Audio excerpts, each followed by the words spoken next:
It is 2 years since a viral pandemic struck humanity. It changed life as we know it. A once globalized world, interconnected in many ways, has been reduced to a primitive state. Many survivors forming small communities, fenced and guarded, ruthlessly protecting them and theirs from those that would wish them harm. Other humans, and a new threat, a subspecies of human. Freakers. Like humans, they are alive. They need to feed, they need to sleep.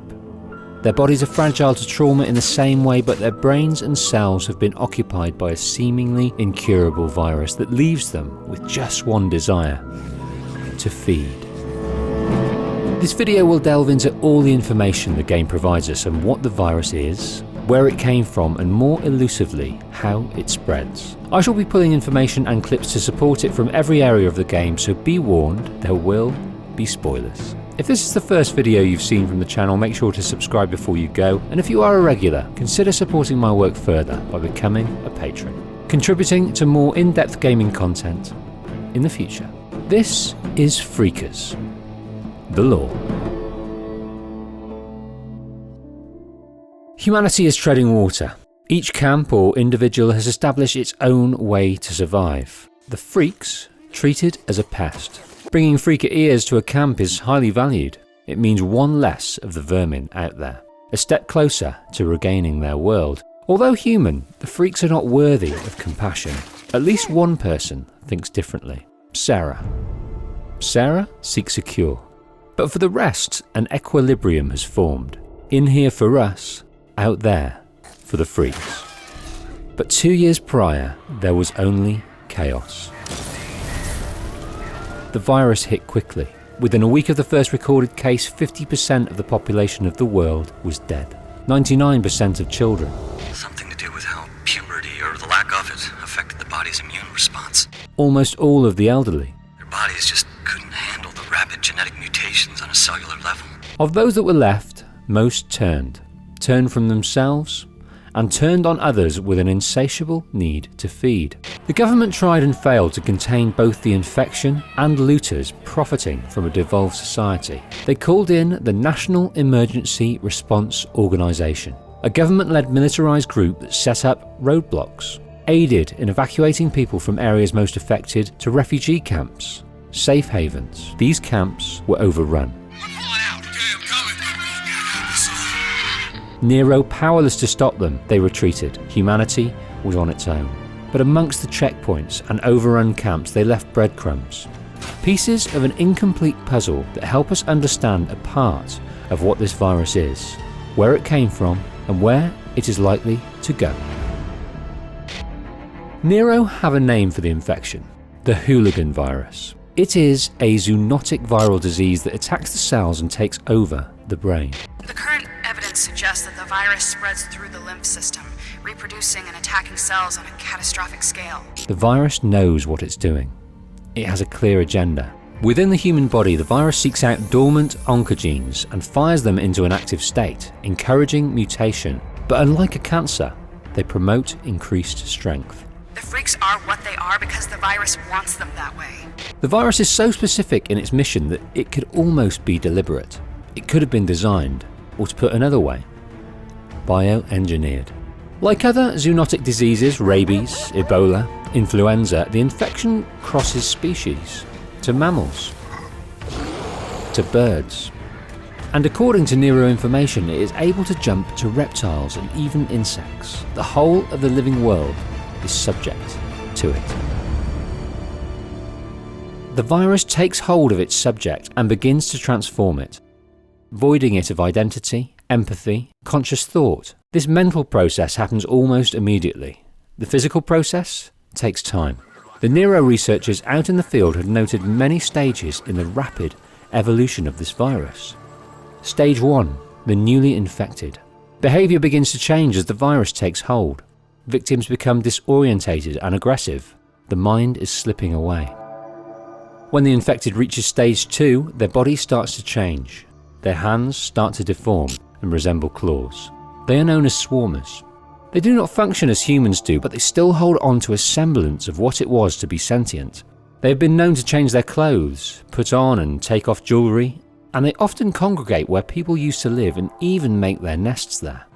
Deke, wait till tonight. There'll be fewer freaks inside those nests. Freakers have devolved to a nocturnal state. When swarms nest, they do so with up to 10 others coming out at night to feed. Said cold weather brings out the freaks? Cold, snow, rain, hell, even clouds. They sometimes feed on each other, but usually from different strains or stages. They are sensitive to noise, movement, and light. If the freaks were human before the infection, they are still human, and the things that stop humans will stop freakers. Fire, bullets, blunt trauma, to the head or otherwise. Collectively, human freakers have another name: Homo sapien mutans. Within this umbrella handle, there are a number of recorded subcategories. Checking the traps at Site 14 Alpha. Have confirmed a large male subject with confirmed albinism mutation. Bleachers are stage 3 infected. Their hands have transformed fully into claws. They have lost the pigment in their skin, and their muscle mass is 40% greater than that of swarmers. Their strength and ability to absorb damage make them extremely dangerous to approach. Each stage makes them stronger. The virus has mutated within them and is continuing to mutate. It is unclear as to what the recorded symptoms of the following stages are, but we do have details of what happens when you get to stage 12. I told you the infected, the freaks, are mutating, some faster than others. A Reacher is much faster and tougher than Bleachers. They have a super elevated metabolism, the virus leaping past millions of years of evolution within a single generation and within a matter of months. Where the virus stops, not even NERO know, but they do know it's not done yet.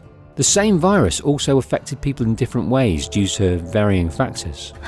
Those are newts. They're inside. Those are newts in there, which means there's gotta be a way from the roof. Some children who were entering puberty survived the virus, but instead of growing muscle mass, they became more agile and kept a level of intelligence necessary to survive the sometimes cannibalistic freaks. They became roof dwellers and will only attack uninfected if within their territory, or if they sense someone is frail.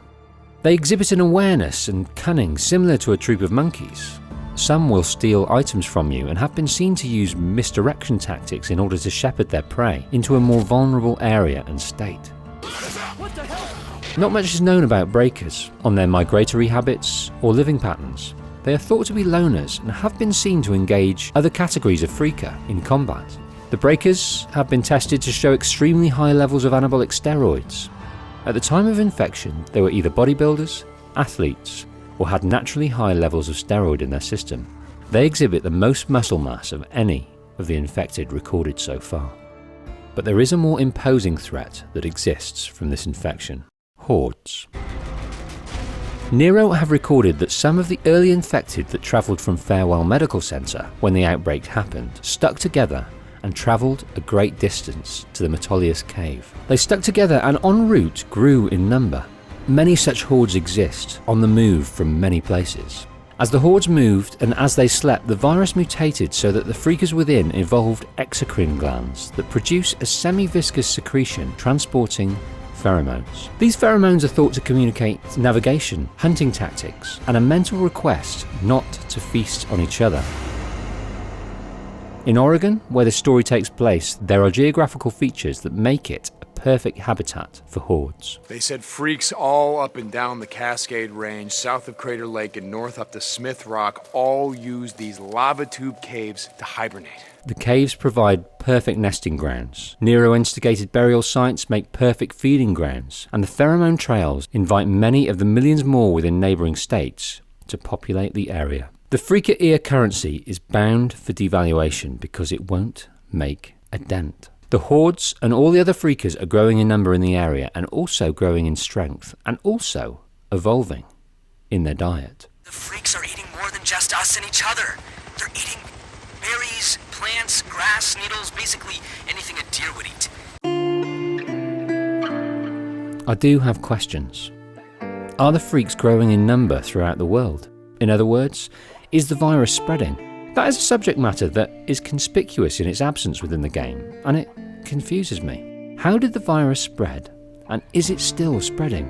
For the latter question, I have no answer. Nowhere within the game or the NERO recorders is there any mention of any instance anywhere ever of someone contracting the virus. No stories of how they saw their family turn. No case after the initial outbreak of anyone turning. I shall delve into this a bit further during my critique of the game, sub and hit the bell in readiness, but this does leave me wondering, does the law have a flaw?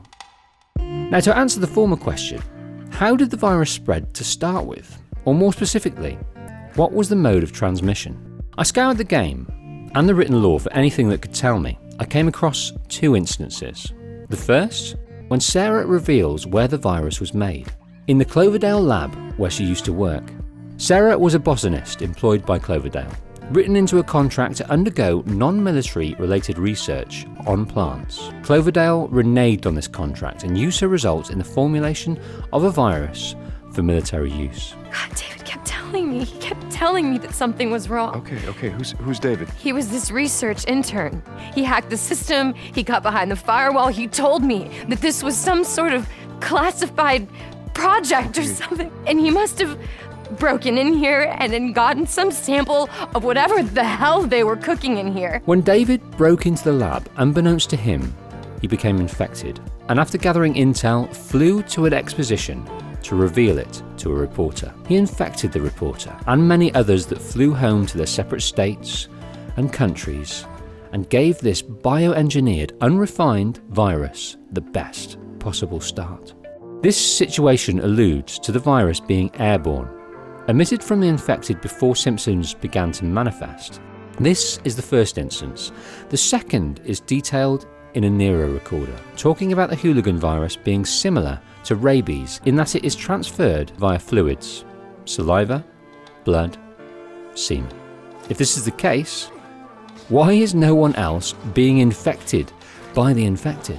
It could be that those left after the outbreak were sufficiently isolated from the infection that now the virus has turned non-infectious, it is no longer a threat to them. Or this small facet of the population is somehow immune to the virus and its subsequent mutations. I look forward to seeing how they deal with this in subsequent DLC or a sequel. Although thwarted in her early testing, Sarah now has the facilities and resources of the Cloverdale lab at her disposal to work towards reversing the mutation of the virus. And Deacon St. John is there to help her. But the virus is relentless in all its forms, and there is one more form, one more strain that promises to eclipse all the others. You remember? I told you the infected were evolving. This strain of the virus gives the infected the superhuman strength and agility seen in freakers, but seemingly sees them keep their mind as well. This will warrant another video, coming soon. I spent a great while trawling the information that the game supplied us, but I have conceivably missed something. I would love to hear your input, thoughts and theories on how the virus took hold. If you enjoyed, make sure to like. If you are not subscribed, make sure you are. And if you want to support my work in researching, writing and editing these videos, check out my Patreon page in the description below. I'm The Patient Wolf, and this has been Freakers, the Law.